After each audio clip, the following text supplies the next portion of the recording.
Hello everybody, welcome back. Hope you watched yesterday's video on Good Friday. This is Easter Saturday, and that can be a bit of a strange day, especially for adults, as they really reflect on the cross and everything that we thought about yesterday on Good Friday. But we're also so excited because we know that Jesus rises again, and that's what we're going to celebrate tomorrow on Easter Sunday, and that's what we celebrate all year round as believers. But Easter Saturday can be a bit of a strange day, and I thought I would take today to kind of help you understand why Easter is so important. Do you know, my mum tells a story of my wee sister years ago, whenever she was probably about 7 or 8, and mum was waking us all up for church on Easter Sunday, and Rachel didn't want to go to church and she didn't want to get out of bed, and mum said, "Rachel, it is Easter Sunday. For goodness sake, you have to go to church today." And Rachel said, "Mum, I know Jesus died and rose again. It happens every year." And she thought this was just something that happened every year and happened all the time, but it didn't. It happened once, okay? And it's that one time that we celebrate, and that one time changed the world forever and changed our lives forever. I want to use this story here, the garden, the curtain and the cross, to help us understand it. It takes us right back to the very start of the Bible, to the Garden of Eden. So listen along, and hopefully this will help you understand why Easter, this time that we celebrate, is so important.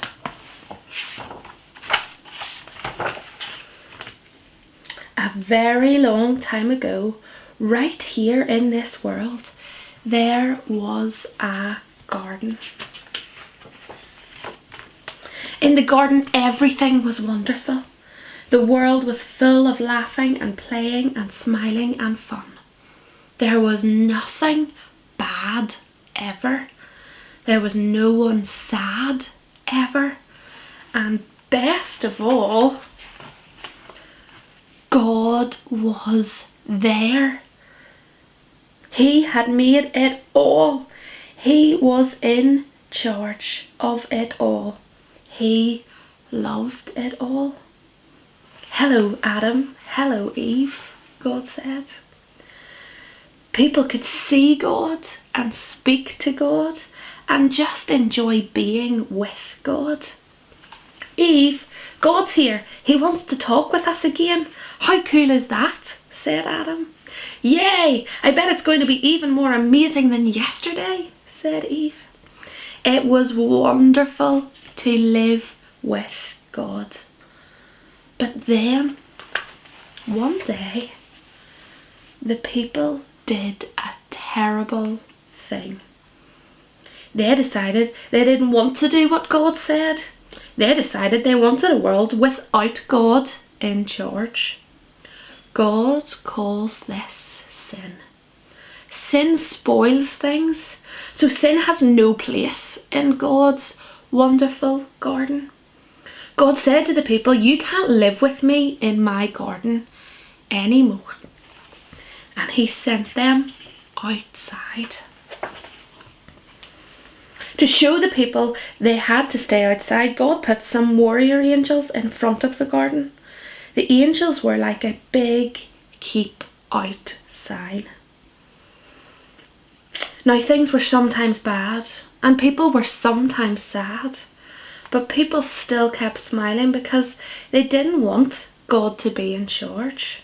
So no one could come into God's wonderful place. God said, "Because of your sin, you can't come in." God wanted people to remember it is wonderful to live with him, but because of your sin, you can't come in. So he told the people to build a special building called his temple, where he would live. In the middle of the temple was the most wonderful place in the world, the place where God was, with nothing bad and nothing sad. It was very exciting. But then God told the people to put a big curtain around his wonderful place. The curtain had pictures of warrior angels on it. it was a big keep out sign. For hundreds of years, the temple curtain reminded people of what God said. It is wonderful with him, but because of your sin, you can't come in. Babies became grown-ups and had babies, and those babies became grown-ups and had babies, and those babies became grown-ups and had babies, and hundreds of summers and winters passed by, and the keep out curtain stayed in the temple. Then, one day, God's Son came to live in this world as a person. He was called Jesus. Jesus always did what God said. Jesus never sinned. And Jesus visited the temple where the keep out curtain hung. Jesus knew that things were sometimes bad and sometimes sad. Jesus said that God had sent him to open the way back to God's wonderful place, where there would be nothing bad and no one sad. But people still didn't want to let God be in charge. So they decided to put Jesus on a cross to die. It was the most bad thing that had ever happened. It was the most sad day of all time. But Jesus had a plan. He had always planned to die on the cross. What a strange plan. Why would God's Son plan to die? On the cross, Jesus took our sin, all the bad things we do and all the sad things they cause. Jesus took them all from us. And when he did, something amazing, astonishing, astounding happened. Are you ready? The curtain tore. God had ripped up the keep out sign. God's wonderful place is open again. Because Jesus died, we can go in. After Jesus died, his friends put him in a tomb. They were very sad. For 2 days, nothing happened.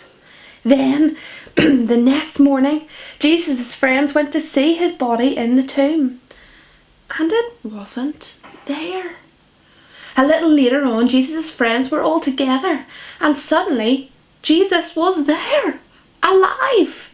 Suddenly, his friends weren't sad. Now, they were so happy. God had brought Jesus back to life so that he could live in God's wonderful place forever. And Jesus has sent everyone an invitation to come and live with him there too. He tells us, God says it is wonderful to live with him.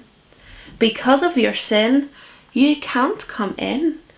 But I died on the cross to take your sin.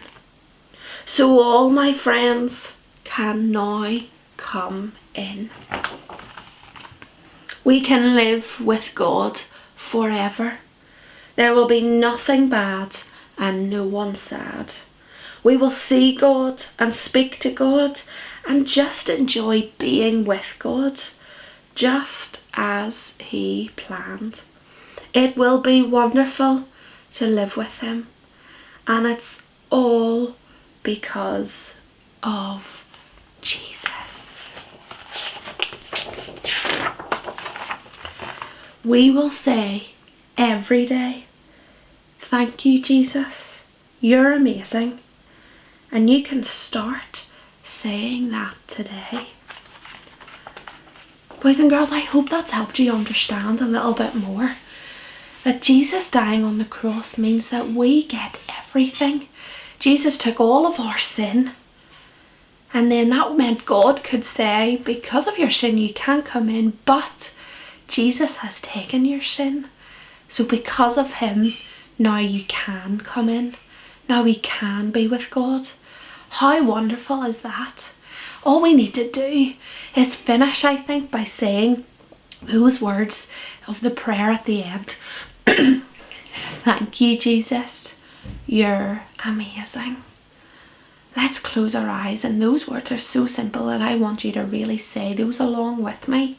Thank you, Jesus. You're amazing. Let's close our eyes and say that. Thank you, Jesus. You're amazing. Amen. I hope that you can spend some time celebrating how amazing Jesus is this Easter weekend and always. Love you guys so much. See you tomorrow.